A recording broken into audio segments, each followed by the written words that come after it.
Good morning students. Last class में हम लोग ऑप एम्प के कैरेक्टरिस्टिक ऑप एम्प के एप्लीकेशंस देखे थे। आज वही एप्लीकेशन हम लोग डिटेल में पढ़ने वाले हैं। ठीक है, तो एप्लीकेशन में हम लोगों ने देखा था कि ऑप एम्प के एप्लीकेशन जो होते हैं वो दो टाइप के होते हैं। एक होते हैं लीनियर एप्लीकेशन और एक होते हैं नॉन लीनियर एप्लीकेशन। ठीक है, लीनियर एप्लीकेशन का मतलब क्या बताया था कि if output waveform is similar like input waveform then it is a linear application. और अगर आउटपुट वेवफॉर्म और इनपुट वेवफॉर्म दोनों डिफरेंट है तो उसको हम लोग नॉन लीनियर एप्लीकेशंस बोलते हैं। तो आज हम लोग डिस्कस करने वाले हैं लीनियर एप्लीकेशन। उसमें से फर्स्ट जो एप्लीकेशन हम लोग आज पढ़ने वाले हैं वो है नॉन इन्वर्टिंग ऑप एम्प। ठीक है, अब देखिए, इन्वर्टिंग ऑप एम्प हो मतलब ऑप एम्प कोई भी हो, एक तो वो इन्वर्टिंग होता है नहीं तो नॉन इन्वर्टिंग होता है। ठीक है, हम लोगों को पता है कि कोई भी ऑप एम्प जो होता है उसको दो इनपुट्स होते हैं, एक होता है माइनस, एक होता है प्लस। माइनस को हम लोग बोलते हैं इन्वर्टिंग इनपुट और प्लस को बोलते हैं नॉन इन्वर्टिंग इनपुट। तो सबसे पहले ऑप एम्प की डायग्राम देखने के बाद हमको आइडेंटिफाई करते आना चाहिए कि वो ऑप एम्प इन्वर्टिंग है या नॉन इन्वर्टिंग है। ठीक है, तो वो आइडेंटिफाई होता है इनपुट वोल्टेज से। अगर इनपुट वोल्टेज प्लस और ग्राउंड के बीच में लगाया है तो प्लस मतलब कौन सा है, नॉन इन्वर्टिंग है, तो फिर ये ऑप एम्प जो हो गया ये हो गया नॉन इन्वर्टिंग ऑप एम्प। ठीक है, और अगर यही वी आई यहाँ पे लगाया होता और ये अगर ग्राउंड रहता तो हम क्या बोलते हैं, इन्वर्टिंग ऑप एम्प। मीन्स क्या, if input voltage is applied to the inverting input terminal of op amp, then it is inverting op amp. And if the input voltage is connected to the non-inverting input of op amp, then it is a non-inverting op amp. ठीक है, तो हम लोग आज पढ़ने वाले हैं non-inverting op amp। ठीक है, अब डायग्राम को देखो, डायग्राम कैसे बनाई हुई है। दो इनपुट्स है माइनस और प्लस। जो नॉन इन्वर्टिंग है तो वी आई जो है वो प्लस और ग्राउंड के बीच में दिया हुआ है। वाई इन्वर्टिंग जो है वो क्या किया है, ग्राउंड किया है। ये जो है फीडबैक बोलते हैं हम लोग इसको, ये रजिस्टर के थ्रू दिया हुआ है तो इसको हम क्या बोलेंगे, आरएफ बोलेंगे। ये प्लस बी माइनस बी क्या है, ये डुअल पावर सप्लाई है। प्लस और माइनस दोनों को मिलके जो पावर सप्लाई बनता है उसको डुअल पावर सप्लाई बोलते हैं। और ये जो है वीओ मतलब यहाँ से हमको आउटपुट मिलेगा। और ये आईएफ क्या है, ये है फीडबैक करंट है। ये आया जो है ये क्या है, इनपुट करंट है। ठीक है, अब देखो इसका हमको एक्सप्रेशन फाइंड आउट करना है। अब जितने भी एप्लीकेशन हमने लास्ट टॉपिक में देखे थे 7 से 8, वो सारे एप्लीकेशंस हमको अभी एक्सप्रेशन के फॉर्म में पढ़ना है। ठीक है, तो हर एक एप्लीकेशन का स्टार्टिंग अलग होता है, एंड अलग होता है और उसके बीच वाले पॉइंट्स भी अलग होते हैं। तो इसके लिए हर एक जो एप्लीकेशन हम लोग पढ़ते हैं तो वो स्टार्ट कैसे करना है या उसमें हमको आउटपुट वोल्टेज कैसे मिलेगा, ये अगर हम थोड़ा ध्यान रखते हैं तो हमको एक्सप्रेशन जो है वो जल्दी जल्दी मिलता है। ठीक है, अब जैसे ये है नॉन इन्वर्टिंग ऑप एम्प, अगर हमको इसका आउटपुट वोल्टेज का एक्सप्रेशन फाइंड आउट करना है तो इसके लिए हमको तीन चीजें फाइंड आउट करना जरूरी है। तीन चीजें कौन सी, तो सबसे पहला जो है वो है पॉइंट ए के पास का वोल्टेज। ठीक है, पहले हम क्या फाइंड आउट करेंगे, पॉइंट ए के पास का वोल्टेज। उसके बाद पॉइंट ए और पॉइंट बी इन दोनों के बीच का वोल्टेज। और तीसरा जो है ये बी के पास का वोल्टेज। ये तीन वोल्टेज अगर हम फाइंड आउट कर लेते हैं तो हमको नॉन इन्वर्टिंग का एक्सप्रेशन जो है वो इजीली मिल जाता है। ठीक है, तो ये तीन चीजें याद रखना है तुमको, तो फटाफट तुमको एक्सप्रेशन मिल जाता है। कौन सी तीन चीजें, ए के पास का वोल्टेज, दोनों के बीच का वोल्टेज और बी के पास का वोल्टेज। ठीक है, तो चलो अभी हम लोग देखेंगे कि ए के पास का वोल्टेज हमको कैसे मिलेगा। ठीक है, अब ये वाला ए पॉइंट देखो, ये पॉइंट कहाँ पे आया हुआ है, देखो ये शुरू होता है यहाँ से ऐसे और यहाँ पे आके खत्म हो रहा है, बराबर है। इन ये जो ए टर्मिनल हमने यहाँ पे पॉइंट दिखाया हुआ है ये बीच में दिख रहा है हमको, किसके बीच में, दो रजिस्टर के बीच में। एक तो ये आर आई और ये आर एफ इसके बीच में है। तो अगर हम सपोज इसको एक तार कंसीडर करते हैं और ये तार यहाँ पे शुरू हुआ है, यहाँ पे फोल्ड करके फिर यहाँ पे किया हुआ, यहाँ तक लिया हुआ है, हमने इसको निकाल दिया। निकालने के बाद अगर हम सीधा करते हैं तो ये पूरा एक सीरीज में आ जाएगा। ये दोनों जो है आर आई और आर एफ सीरीज में लगे हुए हैं, बराबर है। दोनों सीरीज में लगने के बाद उसका एक जो पॉइंट है ये वाला, ये वोल्टेज दिया हुआ है, वीओ लिखा हुआ है, और दूसरा जो एंड है वो ग्राउंड है, बराबर है। मतलब ये जो है सीधी डायग्राम जो है कैसे बन रही है, देखो ये तुम्हारा आर एफ है, ये तुम्हारा आर आई है, ये है वीओ और ये है ग्राउंड। और तुमको इसके बीच में क्या निकालना है, ए पॉइंट के पास का वोल्टेज मतलब ये वी ए निकालना है। बराबर है। यही जो है यहाँ से लेके यहाँ तक का पार्ट जो है ये सीधा ऐसे हुआ है। तो ये हम लोग फिजिक्स में पढ़ चुके हैं कि अगर रेजिस्टर सीरीज में लगे होते हैं, ठीक है, और इसका एक पॉइंट में अगर हमने वोल्टेज दिया है और सेकंड वाला पॉइंट अगर हमने ग्राउंड किया हुआ है, तो ये और इस दोनों के बीच का अगर हमको रेजिस्टर फाइंड आउट करना है, तो इस टाइप के डायग्राम को हम क्या बोलते हैं, पोटेंशियल डिवाइडर अरेंजमेंट बोलते हैं। और ये पोटेंशियल डिवाइडर अरेंजमेंट से ये जो तुम्हारा मेन वोल्टेज है ये दो रेजिस्टर के बीच में डिवाइड होता है, इसीलिए इसको वोल्टेज डिवाइडर रूल भी बोलते हैं। ठीक है, तो इस वोल्टेज डिवाइडर रूल के अकॉर्डिंग हम लोग दोनों के बीच का वोल्टेज फाइंड आउट कर सकते हैं। जो हमको फाइंड आउट करना है दोनों के बीच का वोल्टेज वी है। ठीक है, तो ये इसलिए हम लोग क्या लिखेंगे कि ये थ्योरी जो है मैं यहाँ पे बोर्ड पे नहीं लिखूंगी, थ्योरी जो किताब में देखे है तुम लोग वहां से रीड कर लेना। ठीक है, हम क्या लिखेंगे कि resistor R I and resistor R F are connected in series, right? Therefore, according to the potential divider rule, the voltage at point A, VA equals, ठीक है, क्या होता है ये रूल, पहले तो वोल्टेज VO इनटू, ठीक है, नीचे का रेजिस्टर RI अपॉन दोनों रेजिस्टर के एडिशन, ये होता है वोल्टेज डिवाइडर रूल। कहाँ से मिला ये हमको, वोल्टेज डिवाइडर रूल से मिला। ठीक है, ये हो गया VA के पास का। अभी हमको फाइंड आउट करना है इन दोनों के बीच का वोल्टेज, पॉइंट ए और पॉइंट बी। ठीक है, अब दोनों के बीच का डिफरेंस मतलब क्या है कि voltage between difference between voltage at point A and voltage at point B, इन दोनों के बीच के वोल्टेज को, इसको हम VA बोल सकते हैं, VA भी बोल सकते हैं, इसको स्मॉल v से दिखाते हैं, जिसको एरर वोल्टेज भी बोलते हैं। ये क्या है, voltage between A and B, small v। ठीक है, उसका स्टैंडर्ड फॉर्मूला होता है VO upon A, output voltage upon gain. जहां पे हम ए क्या बोलते हैं, ए क्या है, इसको गेन बोलते हैं। अब गेन जो है हम लोगों ने दो टाइप की देखे पिछले क्लास में, पिछले वीडियो में, ओपन लूप गेन और क्लोज लूप गेन। अब यहाँ पे जो गेन है ये कौन सी गेन रहेंगी, ये रहेंगी ओपन लूप गेन। क्यों ऐसा, क्योंकि यहाँ फॉर्मूले में कहीं पे भी आरएफ का यूज नहीं हुआ है।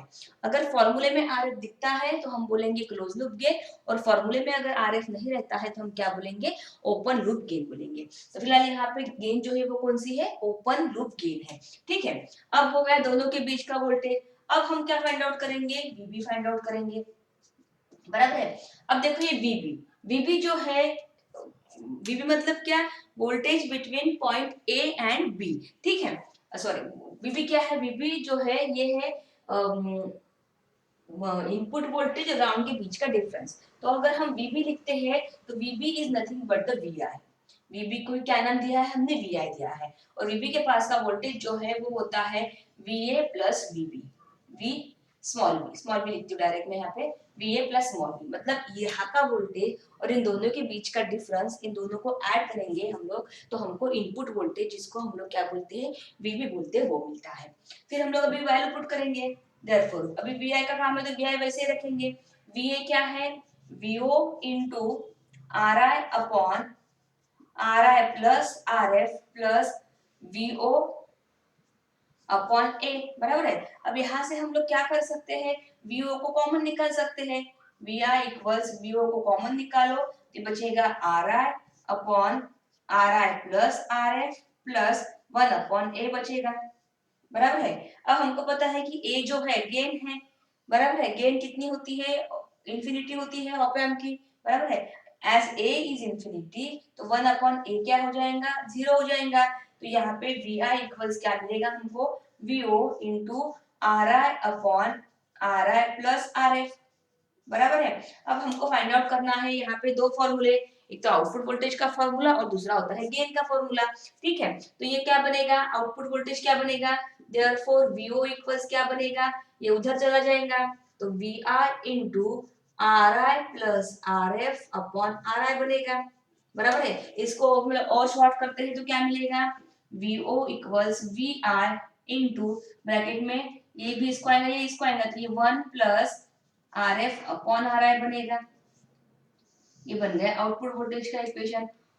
ये एक फाइंड आउट करना है। दूसरा हमको गेन फाइंड आउट करना है। अब गेन हमने क्या पढ़े, गेन हमने पढ़े कि VO upon V I, output upon input. तो गेन अगर हमको फाइंड आउट करना है वीओ अपॉन वी आई करना पड़ेगा, बराबर है। वीओ अपॉन वी आई को हम क्या बोलेंगे, क्लोज लूप गेन बोलेंगे। क्यों क्लोज लूप गेन बोलेंगे? क्योंकि यहाँ पे RF आया हुआ है, यहाँ पे VO अपॉन VI क्या होगा? VO अपॉन VI आएगा, ये इधर चला जाएगा VO, तो ये बनेगा 1 प्लस RF अपॉन RI। ये बन गया दूसरा फॉर्मूला। ठीक है, ये दो फॉर्मूले हमको इसमें फाइंड आउट करने थे। अब थ्योरी देखो क्या है इसमें कि जब कोई भी ऑपरेशनल एम्पलीफायर नॉन इन्वर्टिंग होता है, ठीक है, नॉन इन्वर्टिंग होता है तो उसका मतलब वो इनपुट जो है हम प्लस को लगाते हैं, तो इसका मतलब तुम्हारे आउटपुट वोल्टेज में हमेशा प्लस साइन आनी चाहिए, मतलब यहाँ पे माइनस साइन नहीं रहेंगी। अब यहाँ पे देखो VO equals VI into 1 plus RF अपन RI आया हुआ है, बराबर है, तो ये जो है ये पॉजिटिव आया हुआ है, तो हम इसमें क्या बोलेंगे कि output voltage is in phase with input voltage. एक क्वेश्चन क्या बताता है? Output voltage is in phase with input voltage. कब लिखना है ऐसा? जब आउटपुट इक्वेशन जो है, आउटपुट का इक्वेशन प्लस में आता है तो। उसके बाद क्लोज लूप गेन देखो, क्लोज लूप गेन में क्या क्या आया हुआ है? ये close loop gain 1 plus RF अपन आ रहा है, इसका मतलब क्लोज लूप गेन किस पे डिपेंड है? फीडबैक रजिस्टर पे और इनपुट रजिस्टर पे, बराबर है। तो ये दो चीजें हमको एक्सप्रेशन सॉल्व करने के बाद लिखनी पड़ती है। कौन सी दो चीजें? This equation shows that output voltage is in phase with input voltage and closed loop gain depends on the value of RF means feedback resistor and the value of input resistor। ठीक है, ये हो गया non inverting op amp का equation. ठीक है, ये exam में आता है 4 मार्क के लिए। कोई भी एप्लीकेशन जो है ऑप एम्प की एक्सप्रेशन एग्जाम में एप्लीकेशन का एक्सप्रेशन आता है 4 मार्क के लिए। ठीक है, तो ये हो गई हमारी first application non inverting op amp. अभी हम लोग पढ़ेंगे सेकंड एप्लीकेशन।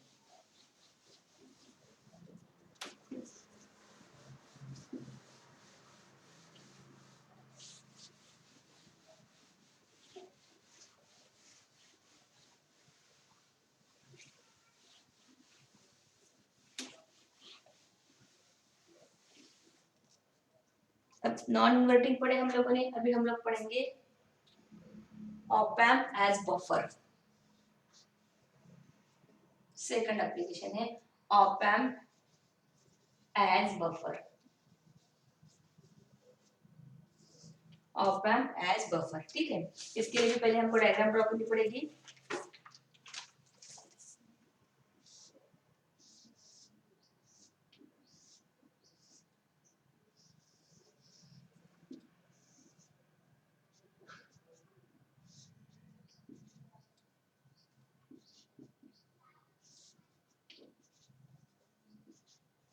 ये बफर वाले एक्सप्रेशन जो है एग्जाम में ज्यादा आती नहीं है, ठीक है, लेकिन आएंगी तो 3 मार्क के लिए आती है। छोटी सी छोटा ही एक्सप्रेशन है इसका, इसलिए। ठीक है, अब देखो, अब जैसे मैंने अभी बताया था कि ऑप एम्प जो होता है, कोई भी ऑप एम्प की जब हम लोग डायग्राम ड्रॉ करते हैं तो सबसे पहले हमको ये आइडेंटिफाई करना है कि वो ऑप एम्प इन्वर्टिंग है या नॉन इन्वर्टिंग है। ठीक है, अब यहाँ डायग्राम में अगर देखोगे तुम लोग तो इनपुट वोल्टेज जो है वो प्लस का लगाया है और माइनस जो है फीडबैक में गया हुआ है, तो इनपुट वोल्टेज प्लस को लगाया गया है, इसका मतलब ये क्या है? नॉन इन्वर्टिंग ऑप एम्प है। कौन सा ऑप एम्प है ये? नॉन इन्वर्टिंग ऑप एम्प है।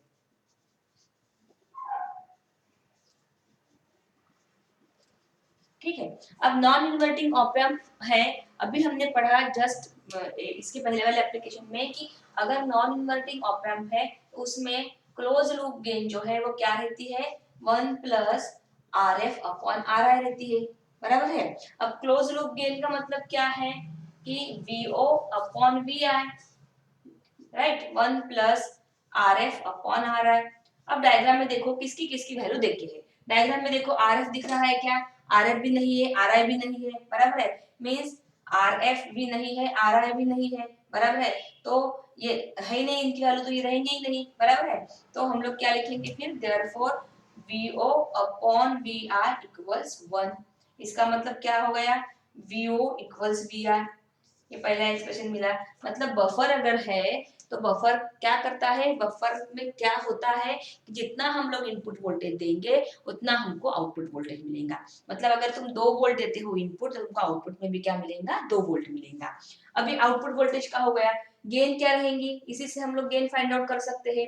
ACL इक्वल्स ये है ही नहीं, RF और RF इक्वल्स 1, बराबर है। मतलब बफर जो है, बफर एक ऐसा सर्किट है जिसमें गेन जो होती है, क्लोज लूप गेन, वो क्या रहती है, 1 रहती है, और उसका आउटपुट जो होता है हमेशा इनपुट के इक्वल होता है। अब इसकी गेन हमेशा 1 होती है, इसीलिए इसको यूनिटी गेन फॉलोअर भी बोलते हैं। ठीक है, क्या बोलते हैं, यूनिटी गेन फॉलोअर। और बफर जो होता है इसका काम रहता है आगे वाली स्टेप और पीछे वाली स्टेप, इन दोनों को आइसोलेट रखना। ठीक है, इसको आइसोलेशन के लिए भी सर्किट में यूज किया जाता है। ठीक है, तो बफर का दूसरा नाम क्या है, यूनिटी गेन फॉलोअर। इतना छोटा सा एक्सप्रेशन है ये, इसलिए एग्जाम में ज्यादा पूछते नहीं है, लेकिन आएगा तो 3 मार्क के लिए आएगा, 1 मार्क का डायग्राम और 2 मार्क का ये एक्सप्रेशन। ठीक है, तो ये हो गई तुम्हारी दूसरी application, op amp as buffer. ठीक है, अभी हम लोग तीसरी एप्लीकेशन पढ़ेंगे जो इम्पोर्टेंट है, एग्जाम में आती है। पहले हमने नॉन इन्वर्टिंग पढ़े, अभी हम लोग पढ़ेंगे इन्वर्टिंग ऑप एम्प। ठीक है, तो थर्ड एप्लीकेशन है इन्वर्टिंग ऑप एम्प। ये आती है 4 मार्क के लिए। ठीक है, इन्वर्टिंग ऑप एम्प जो है वो आती है 4 मार्क के लिए। तो पहले हम लोग डायग्राम ड्रॉ करेंगे।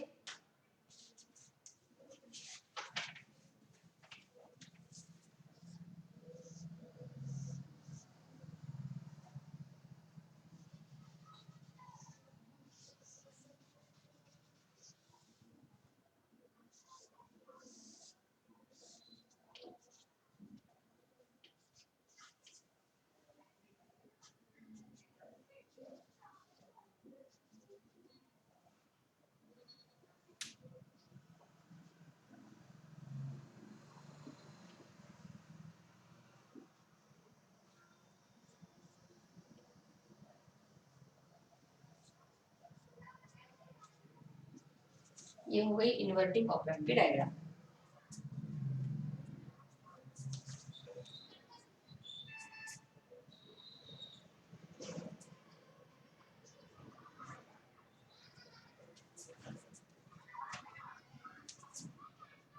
ठीक है, अब हमको इन्वर्टिंग ऑप एम्प में भी 2 एक्सप्रेशन फाइंड आउट करना है। एक हमको एक्सप्रेशन फाइंड आउट करना है आउटपुट वोल्टेज के लिए, और दूसरा हमको गेन के लिए। ठीक है, अब आउटपुट वोल्टेज और गेन के लिए देखो फाइंड आउट कैसे करेंगे हम लोग। यहाँ देखो, ये जो है इन्वर्टिंग ऑप एम्प, इसमें अब जैसे हमने इन्वर्टिंग बोला है तो अभी बताया था कि इन्वर्टिंग जो रहता है ये क्या है, मतलब इसमें इनपुट वोल्टेज जो रहेगा वो इन्वर्टिंग इनपुट टर्मिनल को लगाया जाता है। ठीक है, तो ये वी देखो इन्वर्टिंग को लगाया गया है, बराबर है। अब इन्वर्टिंग को लगाने के बाद प्लस वाला जो है वो क्या किया है, वो ग्राउंड किया हुआ है। ठीक है, अब ये रेजिस्टर के थ्रू जो करंट फ्लो हो रहा है उसको आईआर मतलब इनपुट करंट बोला है, और ये जो है आईएफ मतलब फीडबैक करंट है। ठीक है, अब देखो इसमें क्या लॉजिक है, जैसे हमने पिछली बार देखा था नॉन इन्वर्टिंग में कि पहले वीए के पास का वोल्टेज फाइंड आउट करो, देन दोनों के बीच वीए और वीबी के बीच का डिफरेंस फाइंड आउट करो, और फिर वीबी के पास का करो। अब वैसे ही यहाँ पे हम क्या करेंगे, यहाँ पे अगर हमको वोल्टेज फाइंड आउट करना है तो हमको एक कंसेप्ट यहाँ पे चलानी है कि I R equals I F, I R equals I. अब ये कैसे होगा देखो, आई जो है यहाँ से यहाँ पे आके एस पॉइंट तक आ रहा है, और यहाँ से क्या बन रहा है आई एफ है। ये जो एस पॉइंट है इसको वर्चुअल ग्राउंड बोलते हैं। एस क्या है, वर्चुअल ग्राउंड है। अब वर्चुअल ग्राउंड का मतलब क्या होता है कि अगर जब हम इसको डिजाइन करते हैं, ऑप एम्प को डिजाइन करते हैं, और अगर हमने मल्टीमीटर से इस एस पॉइंट के पास का वोल्टेज मेजर किया तो यहाँ पे हमको 0 वोल्टेज मिलता है, means there is no IR drop at the point S, therefore it is known as virtual ground। ये वर्चुअली ग्राउंड रहता है। ठीक है, तो ये IR जो है यहाँ पे आ रहा है इस पॉइंट के पास, और यहाँ से निकल के IF बन गया है, तो ये IR इक्वल्स यहाँ पे IF होता है।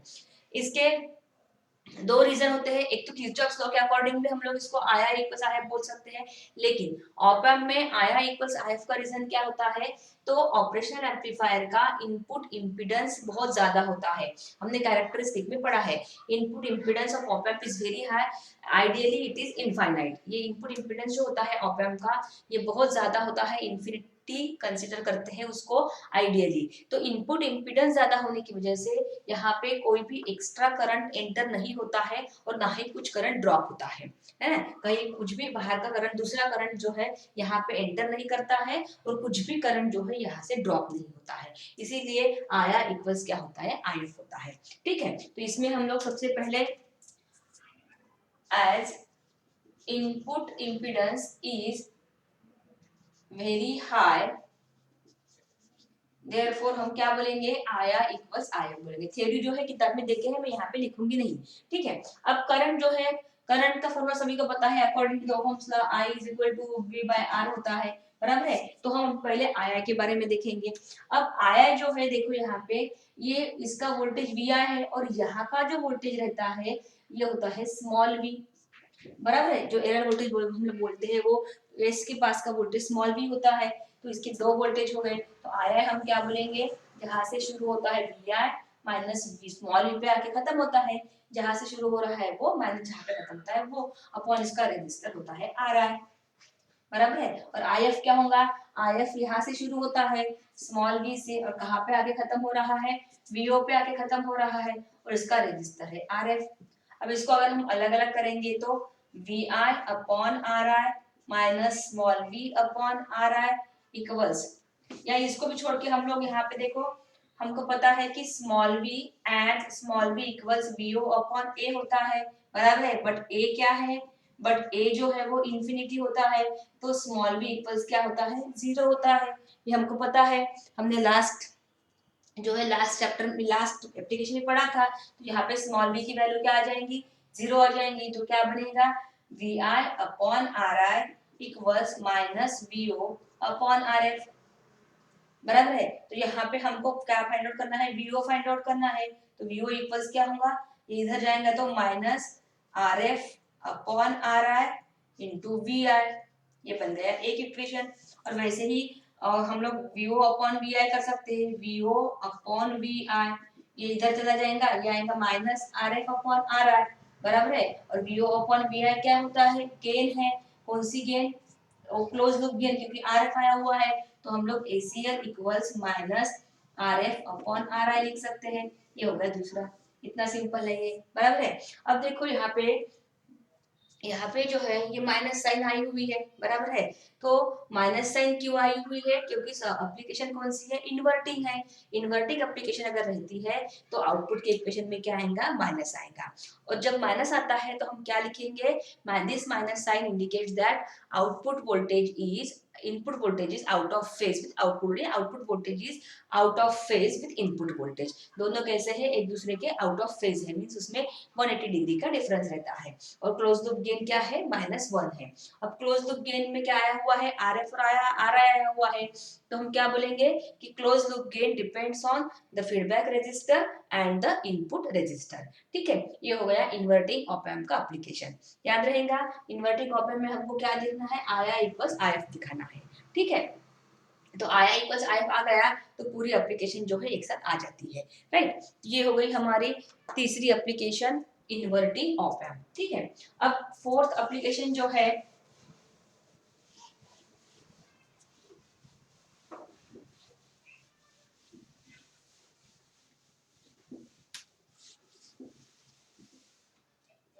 फोर्थ एप्लीकेशन हम पढ़ेंगे अभी, op amp as inverter. Op amp as inverter, ये भी है एग्जाम में ज्यादा आती नहीं है, जैसे बफर की होती है वैसे ही ये जो है छोटी सी एप्लीकेशन है, ऑप एम्प एज इन्वर्टर, या इसको साइन चेंजर भी बोलते हैं। ठीक है, तो इसका डायग्राम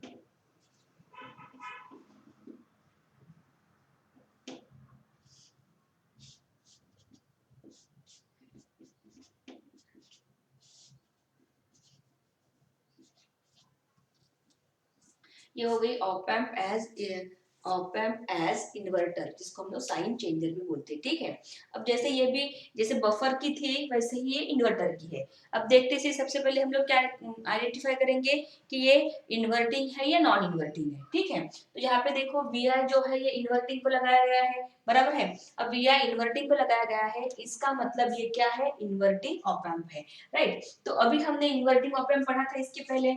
इन्वर्टिंग ऑप एम्प में हमने क्या देखा था कि क्लोज लूप गेन जो होती है ये होती है minus R F upon R आई होती है, बराबर है। अब क्लोज लूप गेन मतलब एसीएल इक्वल्स, देखो यहाँ पे आर एफ और आर आई दोनों की वैल्यू क्या देके है, आर आर देके है। हम यहाँ पे क्या बोल सकते हैं कि here R F equals R I equals R, बराबर है। तो एसीएल हम क्या बोल सकते हैं, minus R upon minus R, ये क्या हो जाएगा, -1 हो जाएगा। तो एसीएल क्या आ जाएगा, क्लोज लूप गेन क्या होती है उसकी, -1 होती है। ठीक है, ये एक हो गया।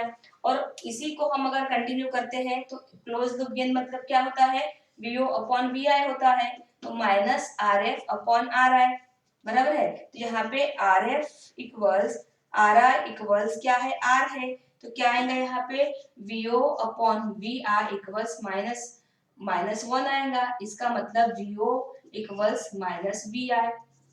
देखो यहाँ पे जो है आउटपुट वोल्टेज जो है, आउटपुट वोल्टेज है इनपुट वोल्टेज की साइन चेंज किए। पहले हमने इनपुट वोल्टेज वी आई लिया था, आउटपुट में हमको माइनस वी आई मिला, मतलब ये इनपुट वोल्टेज के साइन को चेंज करता है, इसीलिए इसको क्या बोलते हैं, इन्वर्टर बोलते हैं या साइन चेंजर भी बोलते हैं। मतलब अगर हमने इसको इन्वर्टर को या साइन चेंजर को 5 वोल्ट दिया इनपुट में, तो हमको आउटपुट में क्या मिलेगा, -5 मिलेगा। ठीक है, तो जो भी हम लोग इनपुट देते हैं उसकी साइन चेंज करके हमको देता है ये सर्किट, इसलिए इसको इन्वर्टर या साइन चेंजर भी बोलते हैं। ठीक है, अब ये माइनस आया हुआ है तो हम क्या बोलेंगे कि output voltage is out of phase with input voltage होता है। ठीक है, यहाँ पे माइनस साइन आई तो हम क्या बोलेंगे, आउट ऑफ फेज बोलेंगे। ठीक है, तो ये एग्जाम में बहुत ज्यादा आता नहीं है, बट आएगा तो 3 मार्क के लिए आता है, इसको पढ़ाई में से छोड़ना नहीं है। ठीक है, तो ये हो गई हमारी नेक्स्ट 5th एप्लीकेशन। ठीक है, इसके बाद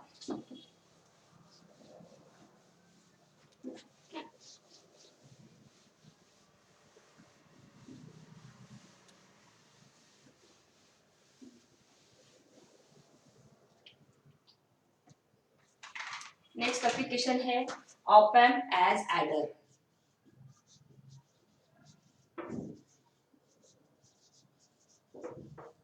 ये बहुत इंपॉर्टेंट है, ये आती है 4 मार्क के लिए।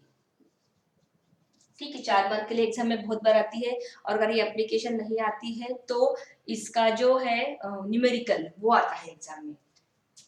डायग्राम ड्रॉ करेंगे हम लोग पहले।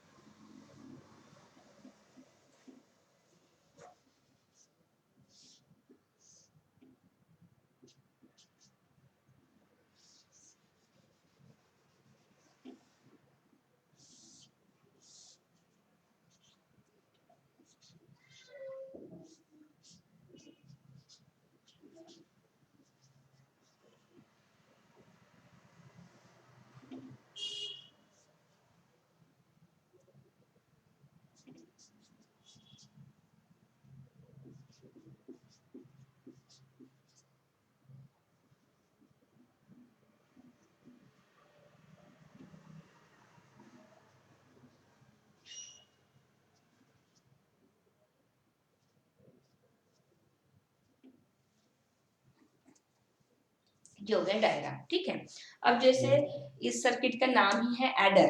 ठीक है, ऑप एम्प एज एडर, तो ये क्या करेगा, ये जितने भी हम लोग इनपुट वोल्टेजेस देंगे उन सबको ऐड करता है। अब अगर डायग्राम में दिखाया देखोगे तुम लोग तो यहाँ पे V1 V2 V3 ऐसे 3 इनपुट वोल्टेजेस दिखाए हैं।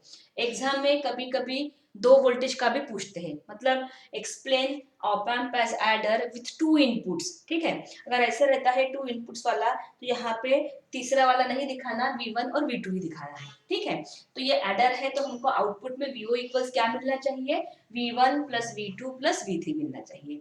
ठीक है, उसके बाद ये ऑप एम्प है तो ये ऑब्वियसली इन्वर्टिंग होगा, नहीं तो नॉन इन्वर्टिंग होगा, बराबर है। अब इसको डायग्राम को देखोगे तुम लोग तो V1 V2 और V3 जो है ये कहाँ लगाए हैं, ये यहाँ माइनस को लगाए हुए हैं, और प्लस वाला जो है वो क्या किया है, ग्राउंड किया हुआ है। इसका मतलब ऑप एम्प एज एडर जो है ये कैसा सर्किट है, ये इन्वर्टिंग है, बराबर है। अब ये इन्वर्टिंग है तो आउटपुट में कहाँ से शुरू होना चाहिए, आउटपुट जो है वो माइनस में आना चाहिए, बराबर है। ये हो गया पहला लॉजिक इसका। उसके बाद इसका एक्सप्रेशन देखो कैसे हम लोग इसको सॉल्व करेंगे। तो ये कंसेप्ट हमने इसके पहले भी यूज की हुई है। अब ये V1 V2 V3 देखो यहाँ पे आके मिल रहे हैं, और यहाँ पे आके मिलने के बाद ये क्या बन गए हैं, आयत बन गए हैं। तो यही कंसेप्ट जो हमने पिछले एप्लीकेशन में देखे थे कि ऑपरेशनल एम्पलीफायर का इनपुट इम्पीडेंस जो है वो बहुत ज्यादा होता है, बहुत हाई होता है। इसकी वजह से कोई भी बाहर का करंट इसमें एंटर नहीं होता है, और कोई भी करंट अंदर का जो है वो ड्रॉप नहीं होता है। इसीलिए यहाँ पे भी हम क्या बोल सकते हैं, I1 plus I2 plus I3 equals क्या लिख सकते हैं हम लोग, RF लिख सकते हैं। अब सारे इसकी वैल्यू लिखेंगे हम लोग। I1 क्या होगा, V1 upon R1 plus I2 V2 upon R2 plus I3 V3 upon R3, बराबर है। और IF क्या लिखेंगे कि माइनस VO अपॉन RF लिखेंगे। माइनस क्यों, बिकॉज ये नीचे जा रहा है, नीचे की डायरेक्शन में, बराबर है। डायरेक्शन दिखानी पड़ेगी क्योंकि इन्वर्टिंग ऑप एम्प है, इन्वर्टिंग में हमको माइनस लाना है आउटपुट में, तो साइन जो है वो दिखानी पड़ेगी, ठीक है। अब ये हो गया। अब देखो ये पहला होगा एक्सप्रेशन, यहाँ यही से हमको एक इक्वेशन मिलता है। मतलब एडर जो है उसकी 3-4 इक्वेशंस रहते हैं न्यूमेरिकल सॉल्व करने के लिए। जैसे जैसे वैल्यू देख के रहती है उसके अकॉर्डिंग वो फॉर्मूला चेंज होता है। तो यहाँ पे तुम्हारा और पहला फॉर्मूला बनता है, कौन सा, कि VO इक्वल्स, ठीक है, ये इधर चला जाएगा तो माइनस RF बनेगा in bracket V1 upon R1 plus V2 upon R2 plus V3 upon R3। ये पहला फॉर्मूला बन गया, ठीक है, ये फर्स्ट फॉर्मूला हो गया। उसके बाद सेकंड फॉर्मूला। अब ये जो है operational op amp as adder जो होता है, यहाँ पे क्या रहता है, जितने भी हम लोग रेजिस्टर्स यूज करते हैं सारे की वैल्यू जो है वो सेम होती है। RF equals R1 equals R2 equals R3 होता है, और जनरली वो 10 किलो ओम के आसपास हम लोग लेते हैं, 10 किलो ओम ही जनरली रहता है। तो ये अगर लेते हैं हम लोग तो इसका फॉर्मूला और क्या बनेगा, VO equals minus V1 plus V2 plus V3, ये एक फॉर्मूला बन गया, ठीक है। तो न्यूमेरिकल में जो वैल्यू देख के रहती है उसके अकॉर्डिंग फॉर्मूला जो है वो चेंज होता है, बराबर है। अब इसके बाद इसमें भी जो है देखो यहाँ पे भी अब हम लोग और एक जो है क्या बोलते हैं हम लोग, एक और फॉर्मूला उसमें ऐड कर सकते हैं। यहाँ पे हमने VO इक्वल्स ये इधर ले लिया RF, यहाँ पे हम लोग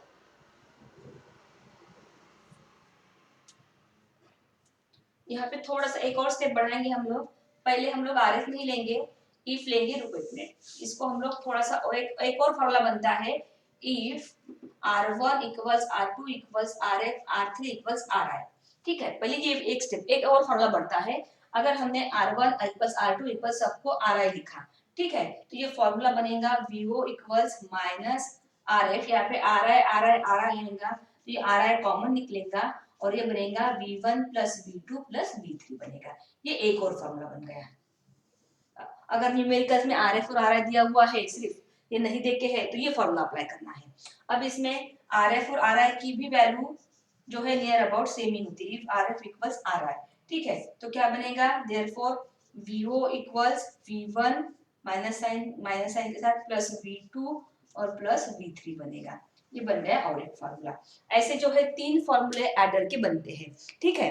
अब ये जो है यहाँ पे अगर तुम लोग देखोगे तो सबकी एडिशन हुई है, तो इसको ये एडर जो है इन्वर्टिंग होने के साथ साथ सारे इनपुट्स को ऐड करता है, इसीलिए हम लोग इसको इन्वर्टिंग समिंग एम्पलीफायर भी बोलते हैं।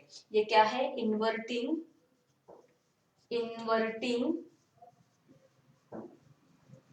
Summing amplifier.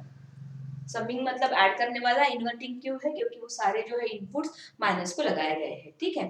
तो इसको ऑपरेशनल एम्पलीफायर एज एडर जो है इसको क्या बोलेंगे हम लोग, इन्वर्टिंग समिंग एम्पलीफायर बोलेंगे। और आउटपुट वोल्टेज जो है वो इनपुट के साथ कैसे रहता है, आउट ऑफ फेज रहता है, क्योंकि उसमें माइनस साइन आई हुई है, ठीक है। उसके बाद ये जो एडर होता है इसका अगर एग्जाम में न्यूमेरिकल्स आता है तो वो 4 मार्क के लिए आएगा। ठीक है, तो न्यूमेरिकल में क्या दिया हुआ है, मतलब अगर कोई न्यूमेरिकल में V1 V2 V3 RF इनकी वैल्यूज देके है तो ये फॉर्मूला अप्लाई करो। अगर सिर्फ RF RI दिया हुआ है विथ V1 V2 V3 की वैल्यू ये अप्लाई करो, सिर्फ V1 V2 V3 दिया हुआ है तो ये फॉर्मूला अप्लाई करो। ठीक है, तो ये हो गया ऑप एम्प एज एडर। ठीक है, एक बार फिर से देखो, एडर जो होता है वो इन्वर्टिंग ऑप एम्प है क्योंकि सारे इनपुट वोल्टेज जो है वो इन्वर्टिंग में लगाए गए हैं। ठीक है, उसके बाद इसका एक्सप्रेशन कैसे सॉल्व करना है कि V1 V2 V3 यहाँ पे आके मिल रहे हैं और ये क्या बन गया है, IF भी बन गया है। तो इनपुट इम्पीडेंस वेरी हाई होने की वजह से करंट ड्रॉप और एंटर की कोई चांस नहीं होते हैं, तो जितना करंट यहाँ पे मिलेगा उतना ही आगे जाएगा। तो इसलिए हमने क्या किया,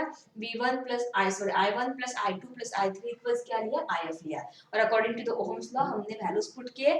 जनरली इसमें होता है कि ये R1 R2 और R3 जो होता है इनकी वैल्यू सेम होती है, 10 किलो ओम के आसपास रहती है, तो हमने यहाँ पे ये अप्लाई किया तो हमको ये फॉर्मूला मिला। उसके बाद RF और RI की वैल्यू भी जो है वो नियर अबाउट सेम ही होती है, तो वो अगर हम सेम डालते हैं तो हमको V1 plus V2 plus V3 मिलता है। ठीक है, तो ये हो गया operational amplifier as adder. Exam के लिए बहुत इंपॉर्टेंट है, 4 मार्क के लिए एक्सप्रेशन आता है, एक्सप्रेशन नहीं आता है तो इसका न्यूमेरिकल भी 4 मार्क के लिए आता है। ठीक है, ये हो गया op amp as adder. Now next application है op amp as subtractor।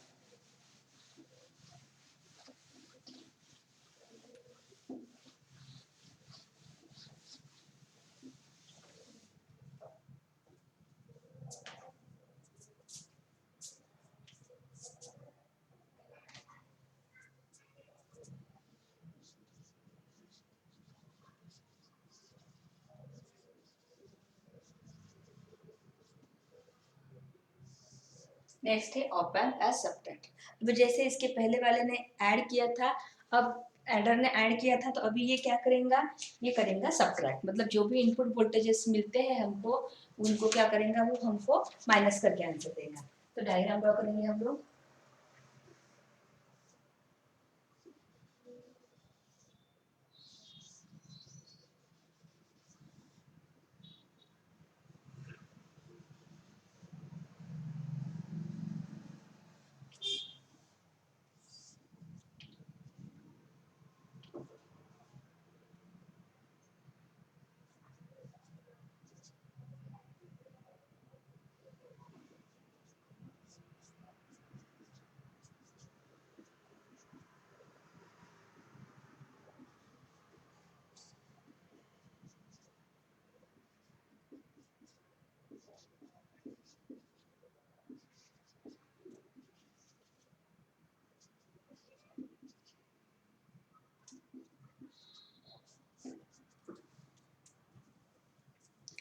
ये हो गया ऑप एम्प एज सब्ट्रैक्टर। ठीक है, अब जैसे एडर ने ऐड किया था तो ये क्या करेगा, एडर क्या करेगा, एडर ने ऐड किया था तो सब्ट्रैक्ट पर क्या करेगा, सब्ट्रैक्ट करेगा। ठीक है, तो यहाँ पे हमको इनपुट में क्या मिलना चाहिए, ये इनपुट V1 माइनस V2, लेकिन यहाँ पे V1 माइनस V2 नहीं मिलेगा, क्या मिलना चाहिए, V2 माइनस V1 मिलना चाहिए।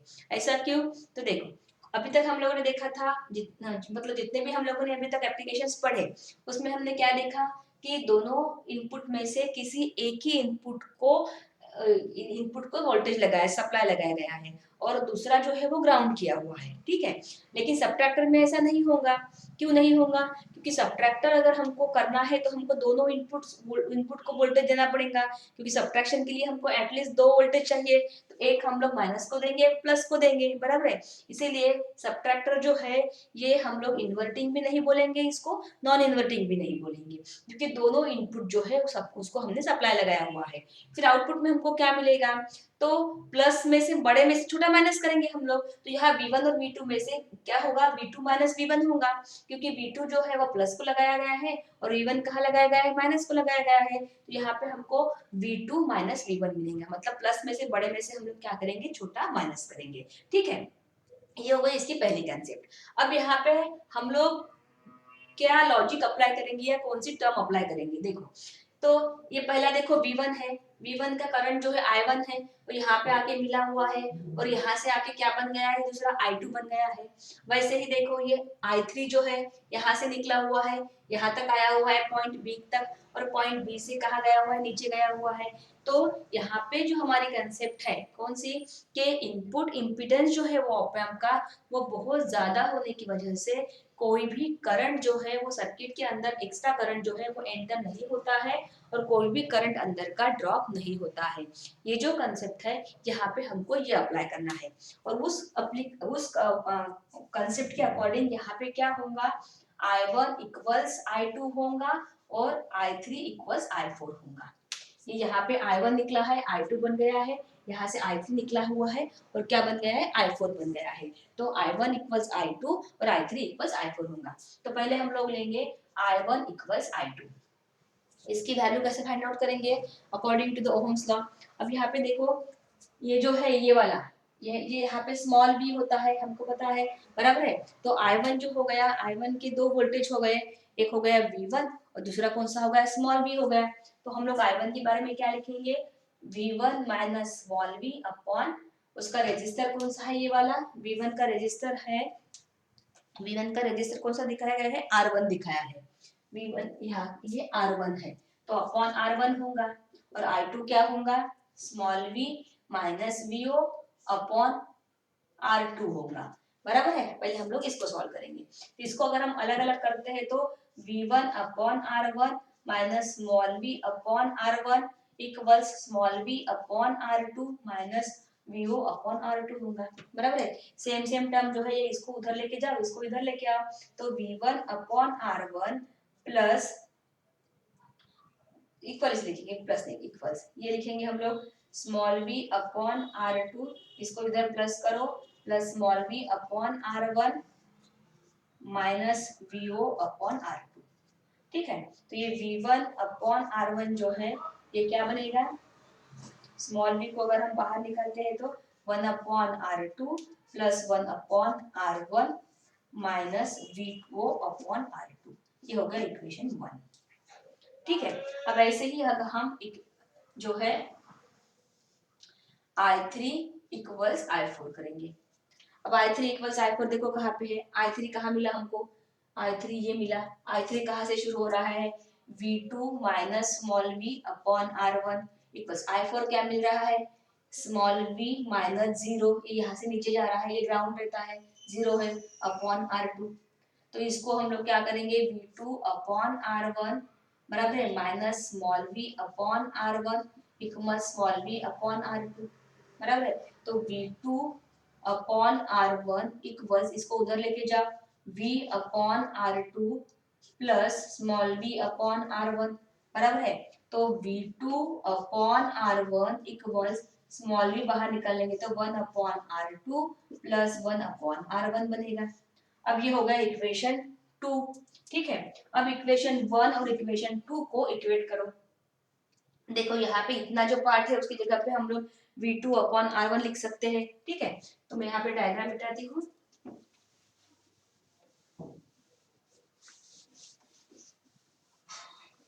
अब डायग्राम मिटाने से बाद देखो इक्वेशन 1 देखो, इक्वेशन 1 में small v upon R1 plus R2 upon 1 upon R1 plus R2 है। ये इतने जगह पे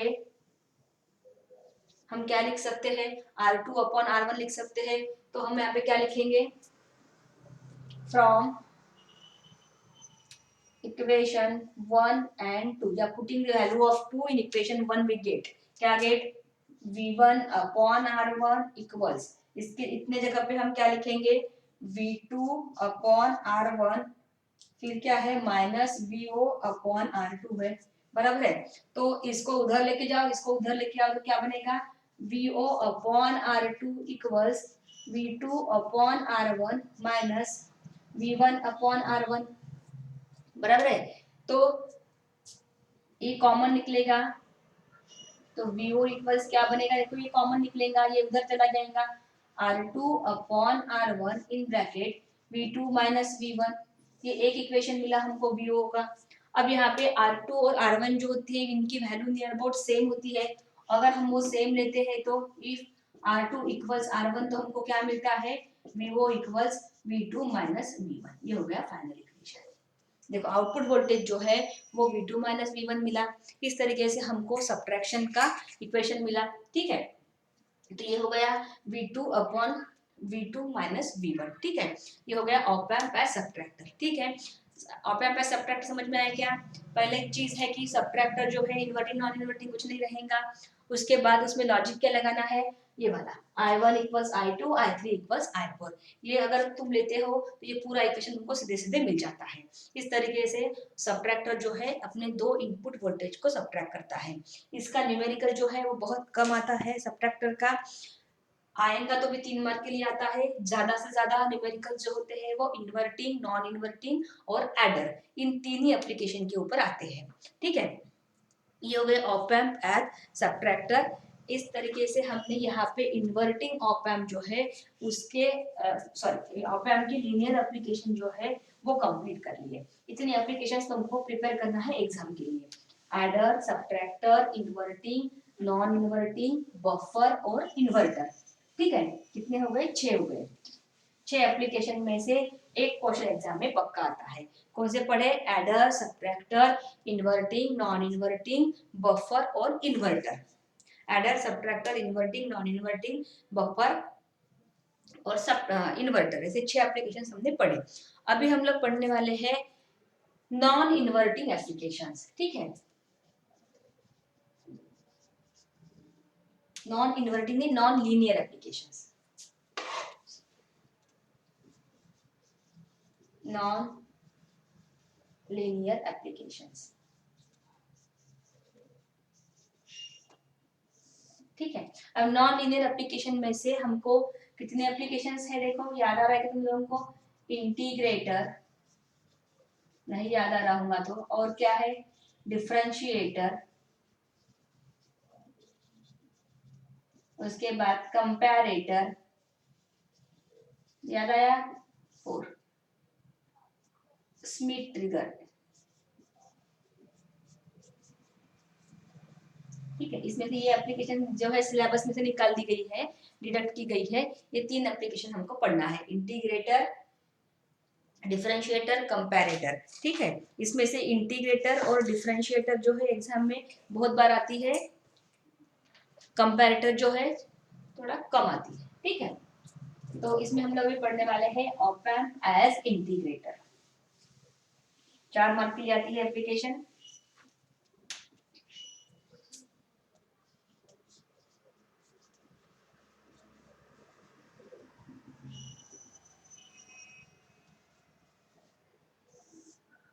चार मार्क के लिए इम्पोर्टेंट है। ठीक है, सबसे पहले हम लोग डायग्राम ड्रॉ करेंगे। डायग्राम के ऊपर 1 मार्क रहता है और उसके एक्सप्रेशन जो रहते हैं उसके ऊपर 3 मार्क रहेंगे।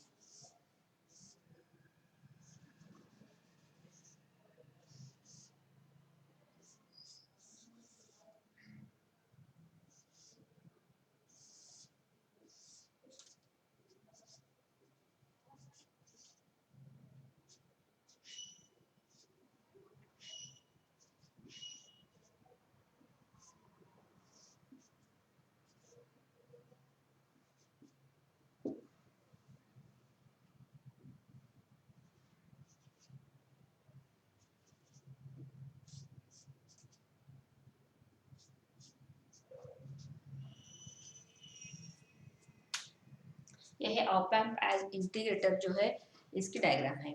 अब यहाँ पे देखो, दो चीजें हमको देखना है। सबसे पहले फर्स्ट तो है वो इन्वर्टिंग है या नॉन इन्वर्टिंग है, और सेकंड उसका फीडबैक देखो। ठीक है, अब यहाँ पे Vi जो है इनपुट वोल्टेज, ये माइनस को लगाया गया है, बराबर है। इसका मतलब ये क्या है? इन्वर्टिंग है, बराबर। तो इन्वर्टिंग है इसका मतलब इसके आउटपुट में जो है माइनस साइन आनी चाहिए, राइट। ये होगा पहला। उसके बाद देखो यहाँ पे फीडबैक। फीडबैक जो है जैसे लीनियर में हम लोगों ने देखा था कि सारे एप्लीकेशन में रेजिस्टर्स के थ्रू फीडबैक दिया था, जिसको हमने फीडबैक रेजिस्टर बोला था, बराबर है। यहाँ पे कैपेसिटर के थ्रू दिया हुआ है। ठीक है, ये सेकंड पॉइंट हो गया। उसके बाद अब ये जो नॉन लीनियर एप्लीकेशंस है जिसमें हमने क्या बोला है कि आउटपुट वोल्टेज के वेवफॉर्म जो होते हैं वो इनपुट वोल्टेज के अलग आती है, ठीक है। तो इसमें हमको दो तरीके के एक्सप्रेशन फाइंड आउट करने पड़ते हैं। दो तरीके के मतलब क्या, कि जैसे हमने बोला है कि ऑप एम्प जो होता है, ऑप एम्प को एसी वोल्टेज भी चलता है as well as DC voltage भी चलता है, मतलब ये एसी को भी एम्पलीफाई करता है और डीसी को भी करता है। तो यहाँ पे हमको डीसी वोल्टेज के लिए भी फाइंड आउट करना है एक्सप्रेशन और एसी वोल्टेज के लिए भी फाइंड आउट करना है। मतलब पहले हम लोग डीसी के लिए फाइंड आउट करेंगे, उसके बाद एसी के लिए करेंगे। ये सेकंड पॉइंट हो गया। उसके बाद जैसे हमने इसको नॉन लीनियर बोला है, ठीक है, तो नॉन लीनियर में कैसे वेव्स हमको मिलते हैं वो वेव्स के भी हमको यहाँ पे डायग्राम ड्रॉ करनी है। अब मतलब एसी के लिए क्या मिलता है और दूसरा अगर हम दे दें तो क्या मिलता है।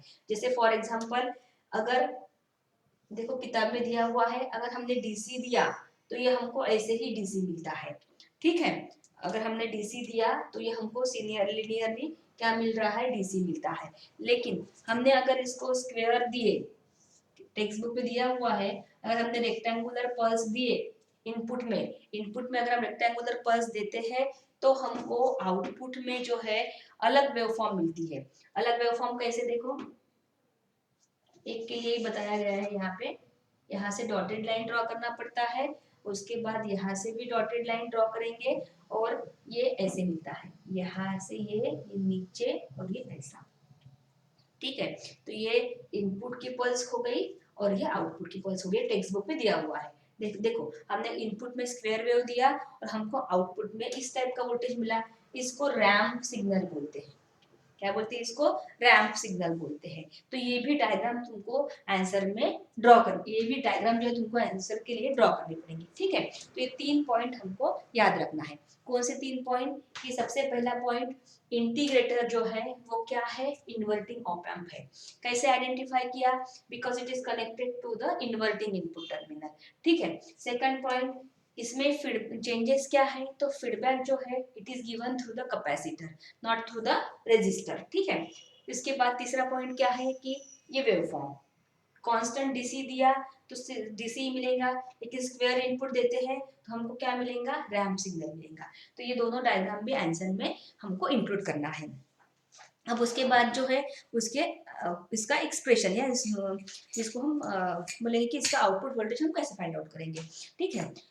तो इसमें देखो कि जो भी है इसमें मतलब नया नया क्या किया हुआ है इसमें, नया मतलब अलग चीज क्या है कि कैपेसिटर के थ्रू फीडबैक दिया हुआ है। तो सबसे पहले हम लोग कैपेसिटर के पास का वोल्टेज निकालेंगे। अब फिजिक्स में हम लोग पढ़ चुके हैं कि कोई भी कैपेसिटर के पास का वोल्टेज जो होता है वो होता है Q अपॉन C। कोई भी कैपेसिटर के पास का अगर हमको वोल्टेज फाइंड आउट करना है तो उसका फॉर्मूला होता है Q अपॉन C। Q मतलब होता है चार्ज ऑन दैट कैपेसिटर और C मतलब क्या होता है, वैल्यू ऑफ दैट कैपेसिटर, ठीक है। लेकिन Q जो है जिसको हम लोग चार्ज बोलते हैं, ये चार्ज हमने पढ़ा हुआ है कि किसमें करंट के फॉर्मूले में आता है, मतलब बट करंट के फॉर्मूले में क्या आता है, I equals dq upon dt हमने पढ़ा हुआ है। Rate of flow of charge is known as a current, बराबर है। तो इसमें अगर हमको q की वैल्यू फाइंड आउट करनी है तो हम क्या करेंगे, इसको उधर लेके जाएंगे। ये d बाई dt क्या है, डेरिवेटिव है। डेरिवेटिव जब जब साइड चेंज करता है तो वो इंटीग्रेशन बन जाता है। तो q इक्वल्स क्या आएगा, I इंटू dt आएगा, बराबर है। जब इंटीग्रेशन डेरिवेशन जो है साइड चेंज करता है तो वो क्या बन जाता है, इंटीग्रेशन बन जाता है। अब ये q की वैल्यू हम यहाँ पुट करेंगे तो vc इक्वल्स हमको क्या मिलेगा, integration of I dt upon c मिलेगा, बराबर है।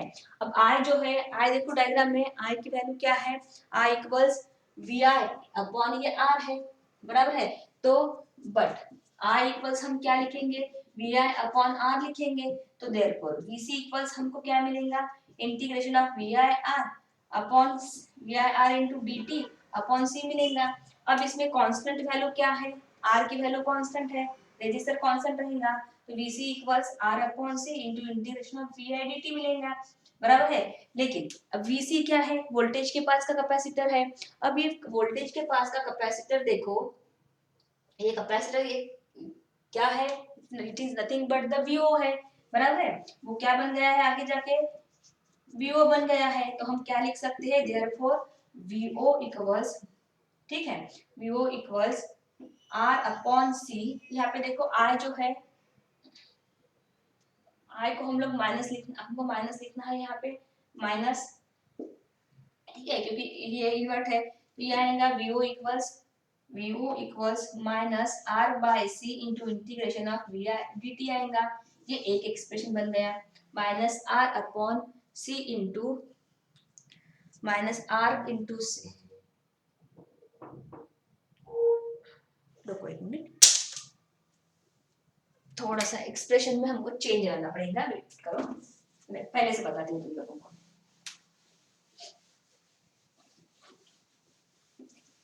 सबसे पहले हमने एक्सप्रेशन कहाँ से स्टार्ट किया था, हमने बोला है कि वोल्टेज के पास, कैपेसिटर के पास का जो भी वोल्टेज है वो वोल्टेज हमको फाइंड आउट करना है, बराबर है।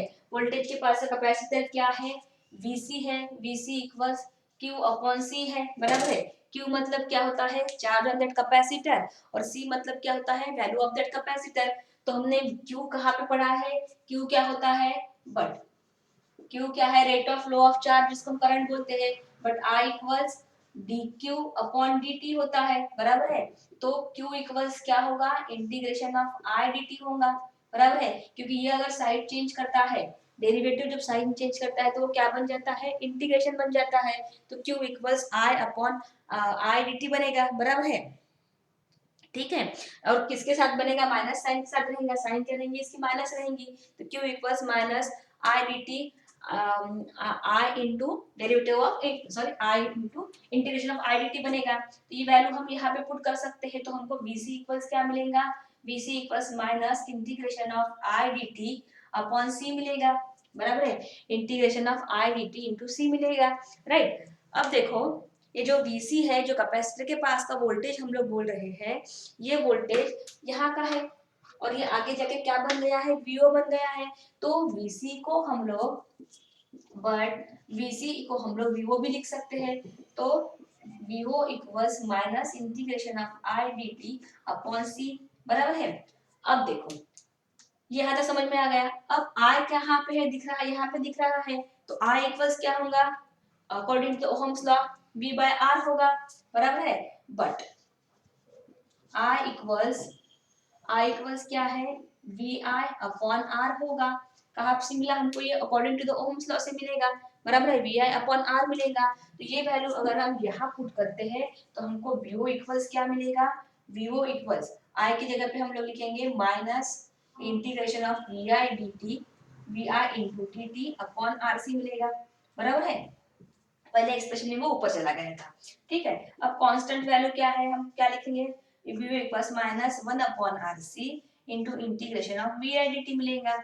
ये एक एक्सप्रेशन है किसका, इंटीग्रेशन का, 1 upon RC into integration of VI into dt मिलेगा, बराबर है। अब यहाँ देखो, यहाँ पे जो है किसमें, इंटीग्रेशन में, ठीक है, ये R और C जो है इनकी वैल्यू फिक्स्ड होती है, जो रहती है R इक्वल्स 1 मेगा ओहम और C इक्वल्स 1 माइक्रोफैरेड। ये वैल्यू फिक्स होती है, C होती है 1 माइक्रोफैरेड और R होती है 1 मेगा ओहम। तो वैल्यू अगर हम यहाँ पे पुट करेंगे तो देखो, मेगा ओहम मतलब 10⁻⁶ और माइक्रो मतलब कितना, 10⁻⁻⁶, दोनों वैल्यू कट हो जाएंगी, तो हमको क्या मिलेगा, therefore VO equals minus integration of VI into dt मिलेगा। ये हो गया तुम्हारा मेन एक्सप्रेशन, ठीक है। ये कहाँ चला गया, 1 अपॉन RC समझ में आया ना। R जो है 1 मेगा ओम है, 10⁻⁶, और माइक्रो मतलब क्या, 10⁻⁻⁶, दोनों कट हो जाएंगे, तो हमको क्या मिलेगा, VO equals VI into dt। ये किसके लिए मिला हमको, DC के लिए मिला, ठीक है।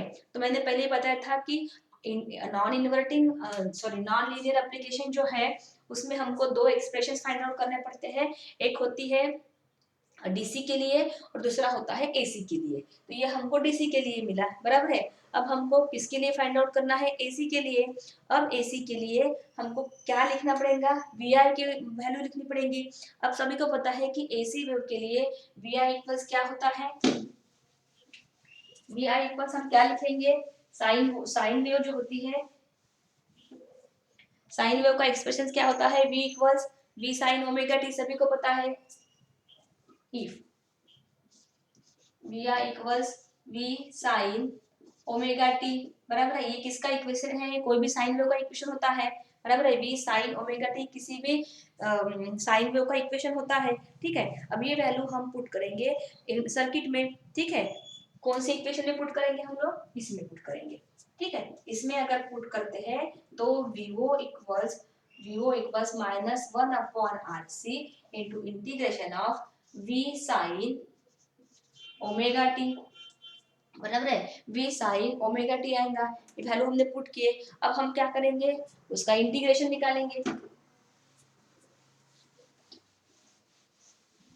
ठीक है। अब इंटीग्रेशन निकालने से क्या होगा? देखो इंटीग्रेशन क्या मिलेगा हमको?